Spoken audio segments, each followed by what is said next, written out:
Skol Nation, what's up? Victor here from Report Vikings, and today we've got one of those wait, what type of stories for you. The Vikings just signed a new tight end, and now there's already buzz he might not even make the team. Yup, that fast.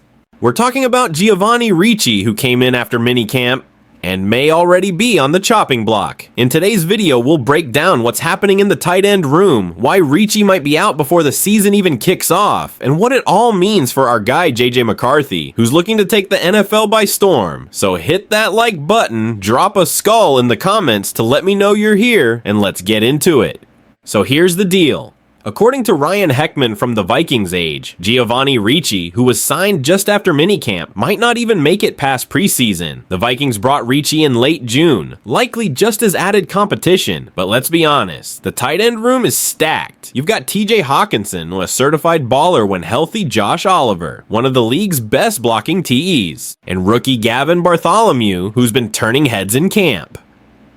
So the real question is, will the Vikings even carry 4 tight ends? Probably not, and if they do, Ricci would still have to beat out Ben Urasek and Bryson Nesbitt, 2 intriguing undrafted guys with higher upside as pass catchers. Now look, I've got nothing against Ricci. He played special teams for the Panthers in 2023, logging about 64% of special team snaps in the games he was active. But here's the thing, he didn't play at all in 2024, only appeared in 5 games in 2023. And offensively, let's just say he's never exactly been a threat.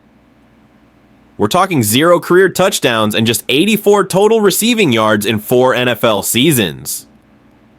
Not great, he's a decent special teamer, sure, but with guys like Urasek and Nesbitt flashing in practice and bringing more versatility, it's hard to see how Ricci fits.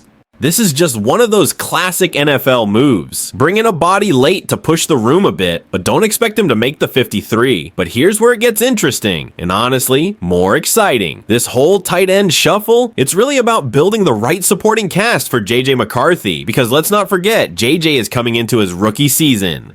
Expectations are already sky high, and the Vikings fan base is behind him in a big way.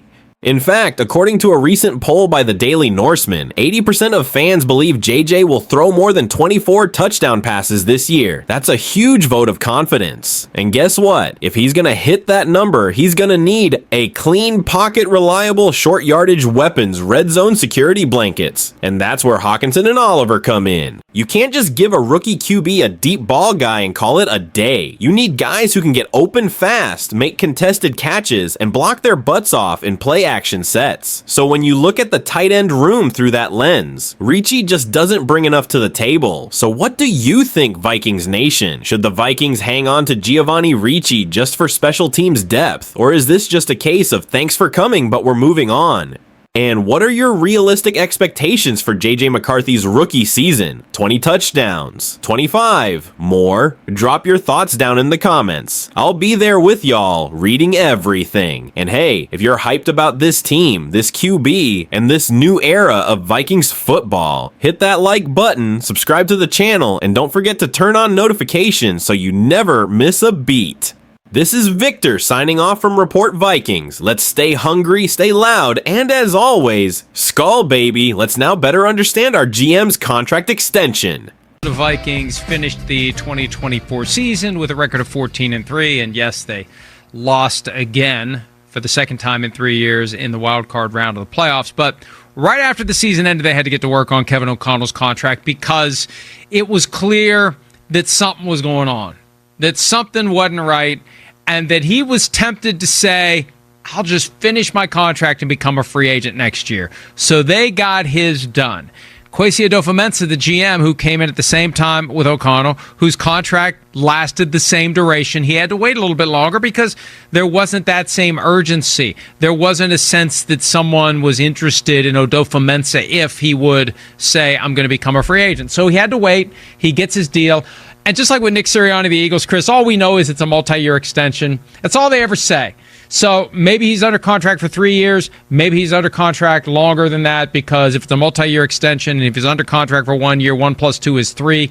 That's the limit of my mathematical skills, and that is the limit of our knowledge about Adofo-Mensah. But it keeps them together. It keeps them moving in the right direction.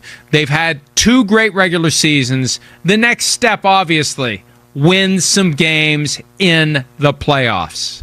That's right. But they got things going in the right direction, and I'm glad to see this get done. I mean, they got a little special thing going there right now. It is going in the right direction. Yeah, they need to win games in the playoffs, and that's the next thing there. But damn, I mean, how can you not be impressed with what Kwesi has done there? The team itself, the roster, the moves they make, I mean, all of that.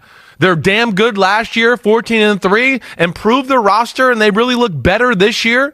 He made the proper hire in Kevin O'Connell to bring in Flores, whether it's him and Kevin O'Connell working together to do that. I mean, it's been one good thing after another. They got off the Kirk Cousins train right at the right time and said, see you later. We're not doing that. So I'm glad to see the ownership, the organization, all of that, know what they got here. You got a special combination of people here. Keep it together and see what you can do. I know it's been 3 years. We haven't got the playoff wins yet, but damn, everything looks like it's going in the right direction, and we know that's not necessarily easy just to win playoff games every year. So hopefully they're going to do that this year, but they're real close, and I think they got something special working up there in Minnesota. I am still reminded of some of the information I was gathering back in March when we didn't know what they were going to do with Sam Darnold. We didn't know what they were going to do with Daniel Jones. We didn't know whether or not they were interested in Aaron Rodgers. And the feedback I had gotten from multiple people who were dealing with the Vikings at the time is they can't tell who's in charge. And hopefully through these 2 new contracts, there will be a clear delineation of who's calling the shots. This is one of those teams where ownership isn't in the building on a regular basis. Who's really in charge? And I've had the argument made, and I don't know that I believe this, but there are people who do. The idea that the Vikings are kind of low-key dysfunctional, and with O'Connell and Adolfo-Mensah, they've managed to mask some of that. That's TBD, but, you know, one of my big criticisms of the Vikings over the years, of the Wilfs specifically as owners of the team, just good enough is just good enough, and I never sense there's that push, we are going for it. It's more like, we just want to tread water, and one of these years we'll swim. But treading water is good for business. Getting to the playoffs every other year, winning a playoff game every 5 years, that's good for business because we're always relevant. There's something that's keeping them from thriving. I got spoiled by the 70s. They're nothing close to that. No, they're not. They're not. They've been to the NFC Championship 6 times since they went to 4 Super Bowls in, 7 years? But I think they're laying the groundwork. And I think that's what's good there is, I hear what you're saying about the Wolf family and all of that too.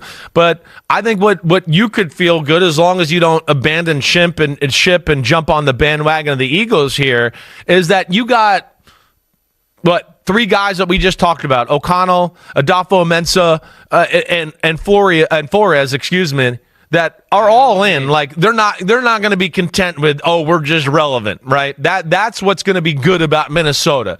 Is I think you're going to have a group here that's going to push ownership, push the front office a little bit, and be like, hey, we need to get this done. And I think you're seeing a little bit of that. Some of the moves you're making in free agency, the fact that you flirt with Aaron Rodgers a little bit. I think those are all things of Kwesi, Kevin O'Connell kind of just pushing their willpower on the organization because they want to win a Super Bowl. I know those two well enough to know they're psychos in a good way and want to win. That's for sure, and I think that's a positive thing for Minnesota to build on here.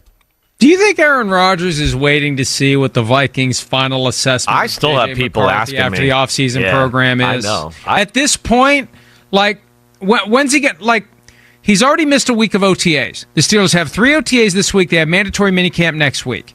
Is there any harm at this point in waiting until the Vikings have a chance after they get some distance from the offseason program, they study the film, they reflect, they think, and then they make a final decision? Are they going to training camp with Aaron Rodgers or J.J. McCarthy? I don't know. I remember saying back in late April, early May, at this point, just wait for the schedule to come out so they can't screw you with a bunch of short week and primetime games if you sign with the Steelers. Now I'm thinking with 2 weeks left in the offseason program, why not let it ride? Because there's a chance the Vikings say, you know what, we like McCarthy, but what's one more year if we can get Aaron Rodgers and try to go for the brass ring? I hear you. All that's logical. It definitely is. I mean, I am with you in the fact that if you've missed this much, just miss it all. Who the hell cares now? If you want to live yourself just one little more glimmering hope with the Minnesota Vikings and your Aaron Rodgers. But this is one here where there's too many eyes and telescopes and microscopes on the quarterback situation in Minnesota. And I feel like it's one where, and I think you probably feel the same way here after I say this, where if he was struggling and it was to that point, and it was like, oh man, things aren't smooth, and we would hear about it. I feel like two guys like us would hear about it, let alone the players wouldn't be able to help themselves, and they would say things to other people behind the scenes, and maybe to a beat reporter and all of that. And I don't get that inclination out of Minnesota right now, so we'll see where that goes. Well, they still have some more time left in the offseason program. But you're right. It feels like they're doing everything they can to prop up J.J. McCarthy, that they have made the organizational, institutional decision that he's the guy. But from Rodgers' standpoint, it's not done until it's done. That's Remember, right. Favre didn't show up in Minnesota until the middle of August in 2009, and it almost worked out incredibly well. It worked out well.